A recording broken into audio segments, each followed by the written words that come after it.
No último domingo vocês acompanharam a primeira partida do motor do Itamar do Paulo, o maior motor que eu já montei, um 2100, e eu confesso que tanto eu quanto a Bianca, o Todd, a gente ficou bem alucinado na hora que foi ligar o motor, tá? E o resultado foi muito impressionante. Então eu consigo imaginar, na verdade a gente consegue imaginar a emoção que vocês conseguiram assistir, ainda que através do YouTube. Eu posso garantir para vocês que ao vivo é bem mais impressionante, bem mais agradável o resultado, tá? É o tipo de motor que, independente, seja numa oficina, seja num encontro, quando você vê, você provavelmente não esquece mais. Ficou realmente muito legal, tá? O Marcelo Pop comentou no vídeo: tem uma coisa que eu gostei muito nesse motor, o visual dele tá sem frescura.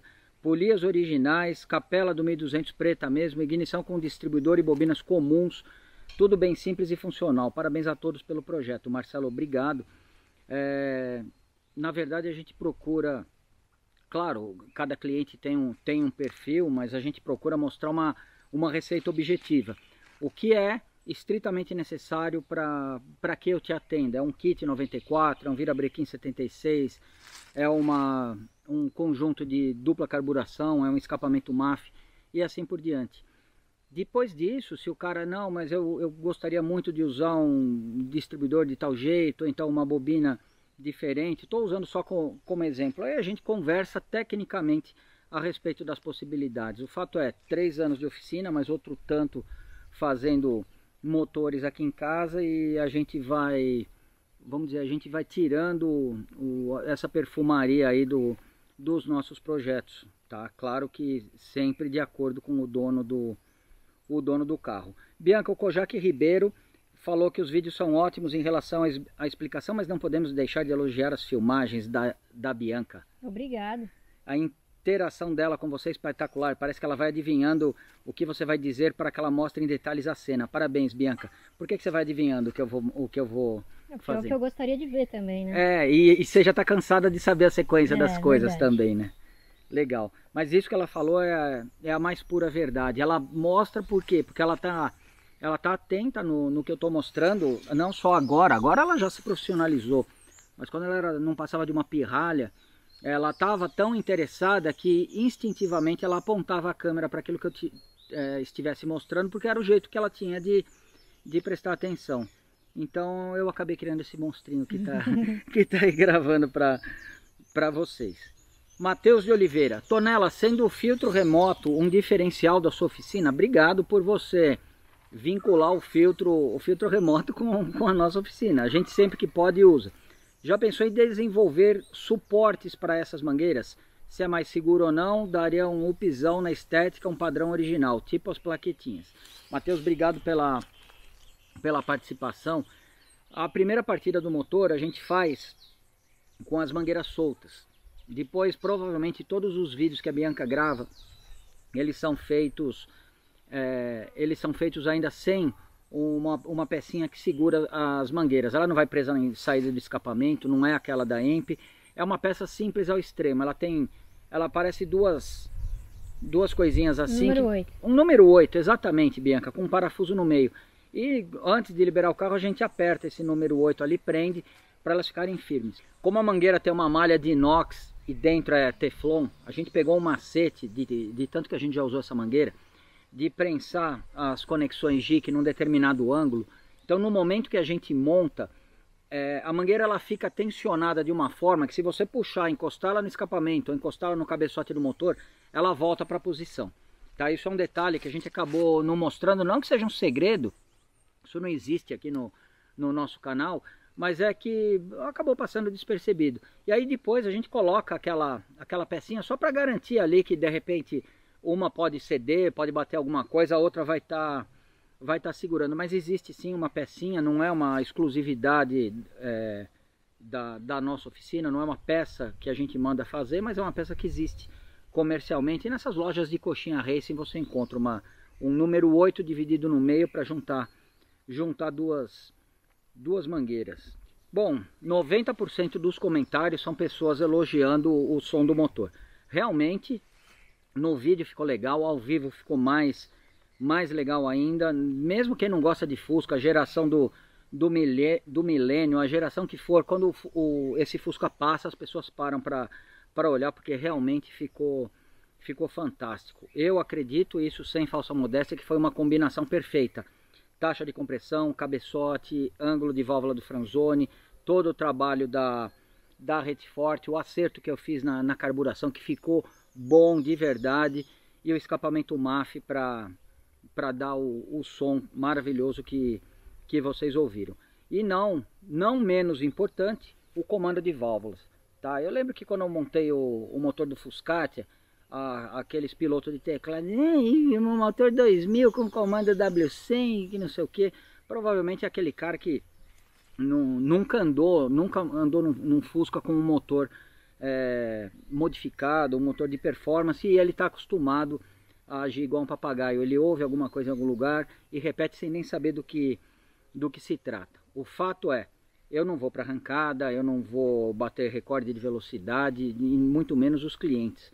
Tá? O que a gente precisa ter, uma partida rápida, uma marcha lenta estável, uma progressão milimétrica no acelerador, e é isso que todo mundo busca lá, né, Yuri? Passou lá para fazer a revisão, o Fusquinha está cada vez melhor. Yuri é dono do 1.9 que a gente montou com Venturi variável, ele tem mais ou menos, vamos dizer, a mesma receita. Um MAF ou um Venturi variável, a carburação é diferente, claro, mas é 1.9 e um comando W100. Esse comando, para mim, é a medida perfeita, porque ele entrega um pouco mais de torque e potência que o original, tem uma faixa útil de rotação um pouquinho mais elástica, você consegue ganhar umas 700, 800 RPM aí em cima do motor do comando original, e coloca um sorriso no rosto de qualquer um. Tá? Então eu acho que tudo isso foi o resultado, foi o ronco que vocês ouviram. Dentro do assunto do comando que eu puxei, Sidney Patrick, top demais esse vídeo. Geralmente, como ficará o consumo de combustível? Obrigado. Sidney, a ideia, a intenção é que ele fique um consumo civilizado. Se não exatamente como se ele fosse 1.6, a diferença vai ser mínima. Na verdade, é muito difícil falar, porque quando você monta um motor desse, o cara vai querer testar o carro, ele vai querer dar umas aceleradas a mais, mesmo porque ele não está nem pouco preocupado com quanto vai fazer ou quanto vai deixar de fazer. Mas eu posso dar o exemplo do Fuscatia, ele tem uma configuração muito parecida com esse 210, ainda que seja maior. No mínimo, o Fuscatia faz 10. No mínimo ele faz 10. Eu já consegui fazer 12 com ele, andando um pouco mais controlado, mas a média dele mínima é 10, o que eu considero excelente, extraordinário. Tonela, a potência aumentou. A potência de qualquer motor, ela é por demanda. Enquanto você não colocar carga, ele não gera potência. Se você for lá, ligar o motor e acelerar com o motor parado, ele vai estar a 5.000 RPM e provavelmente gerando 5, 7 cavalos, que é só para ele se manter funcionando. Conforme você vai colocando carga nele, ele vai sentindo a resistência, ele começa a gerar potência, que é o que acontece no dinamômetro, até o momento que é muita carga e ele começa a frear o motor. Tá? Então, o motor, por exemplo, tem 100 cavalos. Não, ele não vai ter 100 cavalos desde a hora que você ligou o motor na partida. Ele está simplesmente gastando o combustível para funcionar. Ou se você está numa estrada, é simplesmente para vencer o atrito do ar, para vencer a questão aerodinâmica, o atrito dos pneus. Ele vai exigir um consumo maior de gasolina no momento que você acelerar, no momento que você pegar uma subida, no momento que você estiver carregando peso. Senão ele vai se comportar perfeitamente bem. Tá? Por que um comando mais forte ele vai aumentar o teu consumo? Porque na maioria das vezes, quando o cara insiste em andar na rua com um comando que eu vou chamar de pista, você nunca vai estar na faixa de rotação ideal. Você sempre vai estar na faixa abaixo do torque máximo para aquela situação que você gostaria de estar. Por exemplo, na estrada 80 por hora. Você coloca um W110, um W120, depende do câmbio, muito provavelmente você está abaixo do torque máximo, o motor ainda está daquele jeito. O que você tem que fazer? Você tem que acelerar mais e o motor não consegue ganhar rotação, porque ele não está, o comando não é o adequado. Tá? Mas nesse caso aí eu tenho certeza que o Paulo, além de essa ser a última das preocupações dele, ele não vai levar nenhum susto no momento de abastecer. Mike Saverghini, desculpa se eu não pronunciei corretamente o teu nome. Agora reparei que na hora de colocar o carro no ponto, você não colocou o alicate da pistola no cabo do cilindro número 1. Procede? Dá para ajustar por qualquer cilindro? Essa não foi só a dúvida do Mike, mas o Thiago Balboni também, ele fez um comentário aqui mais para baixo. Vamos lá, ordem de ignição 1432. Marca de referência da polia nessa posição aqui. A polia começou a girar. Cilindro número 1 na parte da explosão, na fase de explosão, que é onde você precisa alinhar o rasgo da polia. Girou 180 graus no motor de 4 cilindros, vai para o próximo cilindro. Qual que é o próximo, Bianca? 4. Ou seja, a marca da polia vai estar aqui embaixo e você não consegue fazer o ajuste. Mais 180 graus, qual que é o próximo cilindro? 3. Então você consegue usar a marca que você tem na polia para ajustar o 1 e o 3. Depois, mais 180 graus, você consegue ajustar a explosão do cilindro número 2 e depois ele volta para o 1. Se você tem aquelas polias graduadas por completo, é só você pegar a marca do ponto morto inferior, que normalmente é BDC, o que está marcado, tem o TDC, que é o ponto morto superior, e o BDC, que é o ponto morto inferior. Você conseguiria fazer pelos cilindros 2 e 4 da mesma forma. Se é um motor 6 cilindros, você consegue fazer o alinhamento através daquela marca de referência também em 2 cilindros. Essa daqui é quase que em tempo real no momento que eu gravo esse vídeo aqui. Murilo Guzmão, ficou animal? Só na dúvida se esse 2.100 sem radiador de óleo não vai esquentar muito. Primeiro, eu não sei ainda, vai depender do perfil do Paulo para acelerar. Se ele perceber que tem se está esquentando demais ou alguma coisa, depois ele estiver confortável, em qualquer oportunidade a gente consegue colocar um radiador. Um carro que passou por isso, infelizmente a gente não conseguiu mostrar, o Fusca 2054 do Alexandre, aquele beijinho. Há uns 2 meses, 1 mês atrás mais ou menos, eu montei um radiador porque ele vai para um track day em Interlagos e ele percebeu que depois de 3 voltas chinelando ali, a temperatura subiu um pouquinho além do que o motor estava acostumado a funcionar.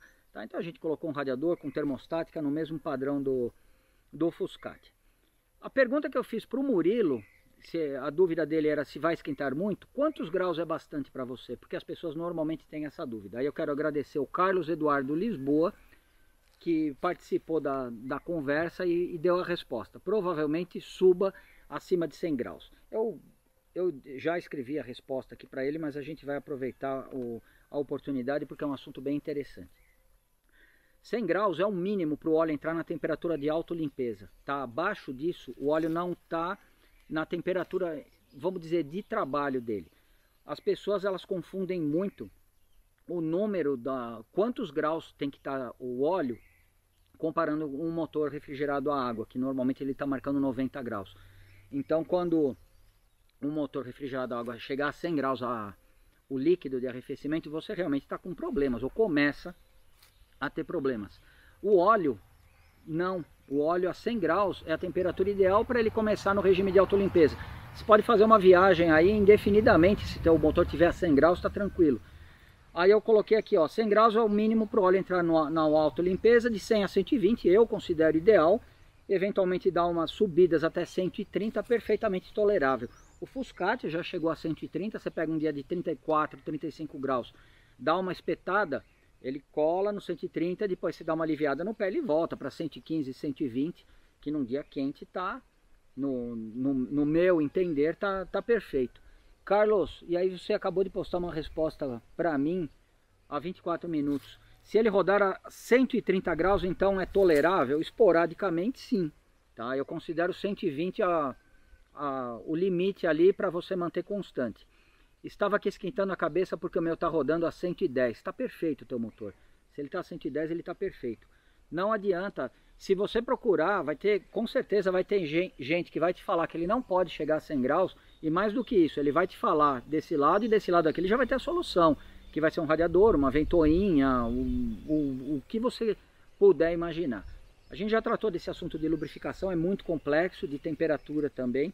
depende muito da viscosidade do óleo, da capacidade que ele tem de trocar calor com a peça, de acordo com a velocidade que ele tá passando ali nas peças. Bianca, não posso deixar de responder essa daqui, porque essa daqui é a mais polêmica e vai ser o título do vídeo. Quanto gasta para montar o motor dessa cilindrada? Pergunta o Gabriel Gabani. Quase Gaban. O Carlos Eduardo, ô Carlos, obrigado, você está participando bastante hoje aqui. O Carlos Eduardo, ele já deu a resposta, tá? Eu não vou acrescentar nenhuma vírgula, na faixa de 30 ou 40 mil reais. E é isso mesmo. O Diogo Bispo Andrade, ele ainda colocou, ele discriminou o preço da maioria das peças. Kit carburador EMP 40, 8.700. Par de cabeçote EMP, 7.400. Virabrequim 76, 4.500. Kit cilindro pistão 94, 3.000. É bastante dinheiro. Não sou eu que faço as compras na oficina, quem cuida dessa parte é o Todd, mas eu sei que isso daqui tá bem próximo aí dos valores que a gente pagou. O kit da carburação eu acho que foi 8.500 na época, alguma coisa assim. O kit de pistão foi mais caro, é um Male, tá? E é difícil. É difícil e por outro lado também não é segredo para ninguém, tá? Você não está montando um 1.300 com um pique 30, você não está montando um 1.600 com uma dupla Solex no 32 ou 34. Essa daí é a última que eu falei que eu ia responder, mas eu tinha visto aqui em algum lugar, alguém ainda comentou como os tempos mudaram, né? Hoje em dia o pessoal monta um motor desse e fica bem feliz. Antigamente, se o carro encostava na oficina para planar a base de um pique 30 e limpar, o cara chorava. Com certeza. Por quê? Provavelmente na época que um cara chorava para planar a base de um pique 30, era quando era o carro de uso diário.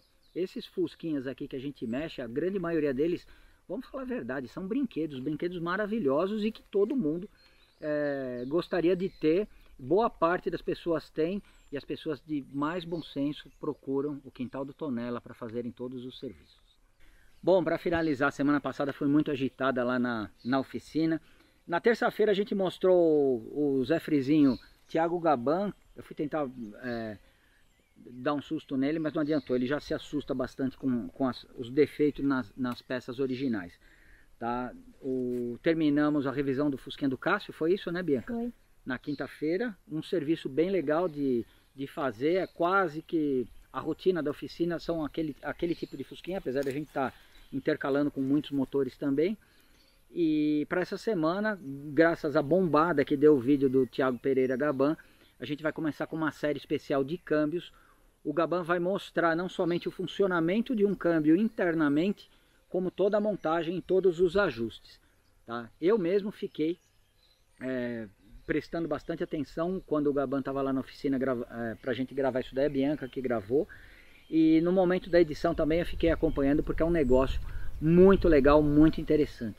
E eu acho que eu comento em algum momento do vídeo, ao contrário de montar um motor que você precisa relativamente de poucas ferramentas específicas, o multiplicador de torque, o negocinho para travar o volante do motor na hora que você estiver apertando, mas as ferramentas são básicas, você consegue montar com ferramentas comuns. No caso do câmbio, não. O Gaban ele tem um monte de ferramenta, algumas ele importou, inclusive da Alemanha, para conseguir fazer o serviço que vocês vão acompanhar a partir da próxima quinta-feira.